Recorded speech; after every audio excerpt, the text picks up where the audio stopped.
She might have been a drummer, or even played the tuba instead of a flute.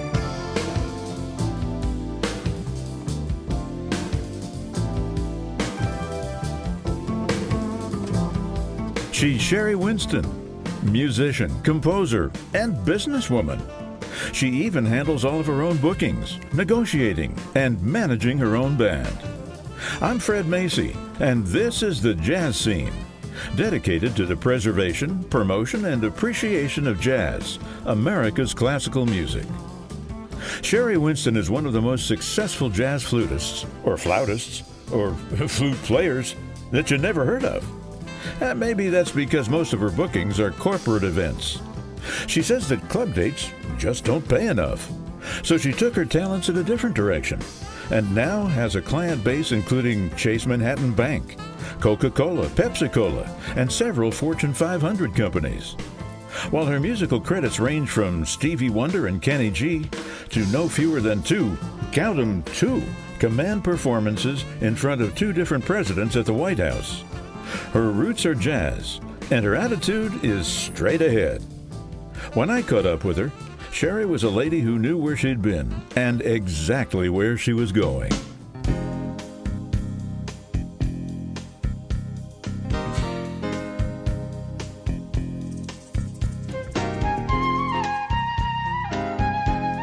Sherry Winston has a very unusual beginning playing the flute. I understand in junior high school there was a choice to be made. Absolutely. As a matter of fact, they had no other choice except to line us up alphabetically. And my last name being Winston, of course, I was at the end of the list. So by the time they got to me, I had a choice of tuba or flute. And to be honest with you, I had a very good idea what a tuba was, but no idea what a flute was. So I said, well, I know what the tuba is, and I think that's a little too big for me, so whatever the flute is, I'll take that. And that's kind of how I got started. I really wanted to play the drums, being a tomboy at that age, 11 years old. And unfortunately, all the boys that were in line ahead of me took the drums, so those were the two instruments left. I believe you're about 5'1". You've got a good eye. That's it exactly. You'd look kind of strange with a tuba. I don't think I'd get very far professionally with a tuba either. Have to play it from the inside. Right. That kind of a thing. What, you say you would like to play the drums. Do you have any regrets about that? Not really. As a matter of fact, I lived out a lot of fantasies in my adult life. I always wanted to be a gymnast and never had the opportunity as a child. We didn't have those opportunities in my neighborhood, so at a very late age, I started taking gymnastics and became very frustrated because I would ask the teacher, why can't I do a back walkover? Why can't I walk on the beam? And he said, okay, smarty pants. And he said, I'm going to catch you, and I want you to try to go backwards. And the old bones just wouldn't make it. So that was one interesting thing in my life that I tried to relive. And I think the drums I tried to relive by taking conga lessons with a guy by the name of Montego Joe, very excellent player. And at the end of literally beating on the drums, the conga drums, for about an hour, the tips of my fingers were just throbbing. And then I tried to play the flute, and my fingers were swollen and whatnot. And I found not only did I not like the feelings that my hand had afterwards, I really didn't have any kind of feel for the drums. I think you're either a natural talent there or you're not. And I really didn't want to put in the amount of work that it would take for me to become an experienced drummer. You said you were a tomboy. You're quite a sportswoman. You do, from what I understand, windsurfing and scuba diving and swimming and horseback riding and what else? Well, I'm also a competitive skier, and I do long-distance swimming several times a week. I do Nautilus and work out. So, I don't know, and looking back at my life, maybe I still am a tomboy. It's hard to tell how they judge women these days. In terms of your music, you knew Roberta Flack when she, in fact, was primarily a pianist. I knew Roberta before she was, quote-unquote, Miss Roberta Flack. And this goes back to Washington, D.C., very early in my career. Actually, I had not started a professional career at that time. And one of my pianists sort of had a temper tantrum on me. He said he wanted to play a certain amount of tunes, or he called off certain tunes that he felt we should play. And in our repertoire, I was not that comfortable playing those particular songs on that particular night. So I said, well, Leon, if you don't mind, can we play? And I named 2 or 3 other songs. And he insisted on having his way that night. And I said, look, I'm going to get up there, I'm going to do a bad job, so I'd rather not do that. So he stormed out of the place. He refused to play for me. And being a young woman at the time, I stood there fighting back the tears. I didn't want to cry and embarrass myself, but it was my time to go on, and these people are waiting for me to come on stage, and my pianist walks out. So a woman comes over to me, and she puts her hand on my shoulder, and she said, "Can I help you? What's wrong? You look like you're in distress." And I explained to her what had happened. And she said, "Well, are you ready to go on?" And I said, "Yes." She said, "Well, let's go." I said, "What do you mean, let's go?" She said, "Well, I'm going to play piano for you. Name the songs that you want to play." And I named 3 songs. Name the keys. I named the keys. She says, "Fine, let's go." I had no idea who she was. She did not introduce herself to me. She sat down at the piano and played the most incredible introduction to these songs that I've ever heard in my life. She played better, needless to say, than my pianist did. Thank heavens for bad tempers. And she was just marvelous. I mean, we had a meetings of mine. The music was great. She played the songs like we had been playing them all of our lives together. So it was really very interesting. We started a long-term relationship there where she actually started working with me. I was at Howard University at the time. And that was Roberta. It was indeed Roberta Flack. And we started doing little shows together as a duo. And she was teaching school in Washington, D.C. in the school system. So she was glad to get out and let people hear her. And at some point during the show, after several tours, I insisted to the promoter that she get her own spot and be allowed to play and sing piano because I knew what an incredible talent she was. And around the same point in history, she was also working at Mr. Henry's, which became her launching point in Washington. And she started drawing crowds in there soon after our concerts together around the block. I mean, it was just phenomenal what was happening with her. Roberta got you hooked up with Quincy Jones, though, didn't she? She sure did. And that's, there's a funny story, I understand, about the first time you auditioned for Quincy. Would you share that with us? Now, how did you hear about that? I have my sources. That was really one of the most horrible moments in my life, or I should say one of the most fearful times, because Roberta had asked Quincy as a favor to allow me to perform with him. She figured this would be a good turning point in my career.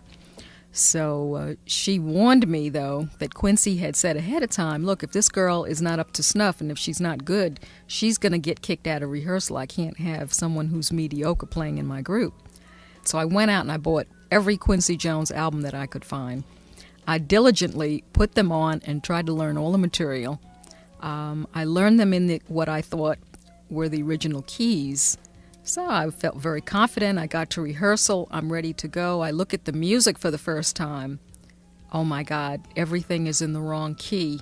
Little did I know that my machine was playing slower than what the music was. Your record player that you were listening to was slower. It was not playing true. So I had learned every piece of music in the wrong key. And for anyone who knows music, if you're a half a step or a step off, it can be devastating.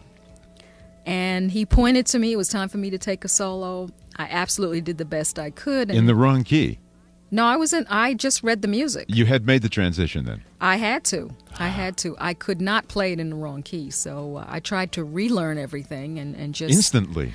Well, thank God I had classical training and I can read. So I tried to do the best I could, and needless to say, after the rehearsal was over, I went back to my hotel room and tried to, relearn everything and feel a little comfortable with it, and it went really very well. You are also, in addition to being a very fine flautist, a businesswoman, for want of a better way of putting it. You're the director of jazz publicity for CBS Records. Right. How do you handle that and balance your musical career with that and find any time to relax? Well, relaxation at this point in my life is kind of out, unfortunately. I am feeling the pressure and the stress of it, and I just kind of made a vow to myself that this is what I wanted to do. I've been trying to have a career for a long time, a professional career. I've always played with my own band since I graduated from college, and I have always had to have one job or another, and I've kind of worked my way up over the last 11 years in the record industry. You seem to prefer, of course, the musical side. Are you kind of treading water with the other thing right now, or do you want to continue in business? Well, I think that it's very important for musicians to have a firm understanding of the music industry. I don't think too many do. I find that with a lot of musicians, they don't understand the importance of marketing, of sales, of picking the proper tunes that will get a lot of exposure on different types of radio stations. And for me, having 11 years in the industry, even though it is stressful, I think that it's very helpful, and it makes me a wiser musician. Sherry Winston, I'd like to get your kind of flash reactions to a couple of things. Just whatever pops into your head first. When I say women's libbers. I think they're great, and I think they're necessary, and I personally feel that I'm a women's libber. In what way? Well, I want to stand up for my rights. I will not take a back seat to a man. I will speak my mind and be honest and be as true to myself as possible and not lay back in any way, shape, or form, and really demand the respect that I think women deserve. People who don't keep their promises are really hurting themselves more than anybody else, because in the morning, I think if you don't keep your promises, it's pretty hard to look yourself in the mirror and feel good about yourself. And I think the beginning of love of any kind starts from within, and if you don't feel good about yourself, you can't love anyone else. Junk food. I hate junk food. I'm part of my life, being so stressful, I try to be very careful about what I eat, what I put into my system, my exercise program. So I have to really hold myself back when I see people going into some of the fast food places. I won't mention them because it's not good to do that. But it's like, God, what are you doing to your body? Why are you doing that? So many people are feeling kind of down and droopy and whatnot, and I think diet has a lot to do with that. What about when I just say Sherry Winston? Oh, a woman that needs to cool out a little bit and take some more time for fun and enjoyment. Yeah, don't we all? What bugs you the most?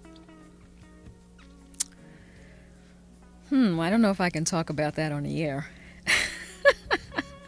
I would say just probably homeless people that are hungry around the world, the unfairness of Americans having so much when there are people starving here within our own country.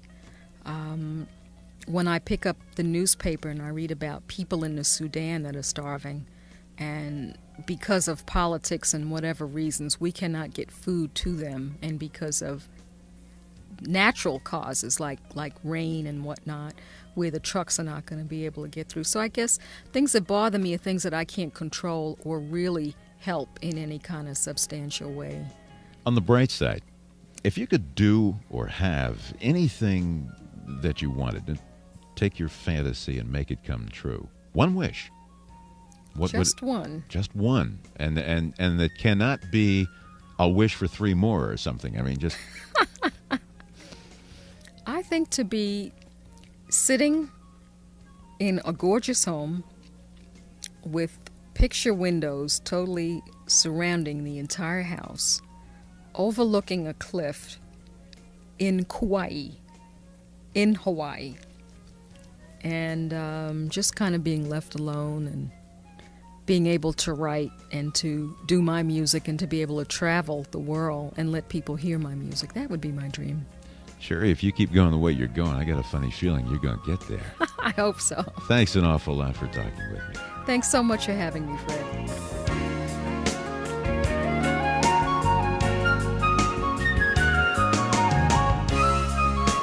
As a performer, Sherry has more than half a dozen top-selling CDs, has been featured in several of the hottest magazines, performed on many of TV's most popular shows, and opened for the likes of Gerald Albright, Ramsey Lewis, Chaka Khan, Peebo Bryson, Diane Reeves, Ronnie Laws, and a host of other premier performers. To continue a bit of name-dropping, on the business side, Sherry has worked as Director of Jazz Promotion at Columbia Records, Arista, GRP, and Elektra Records, promoting such well-known artists as, ready?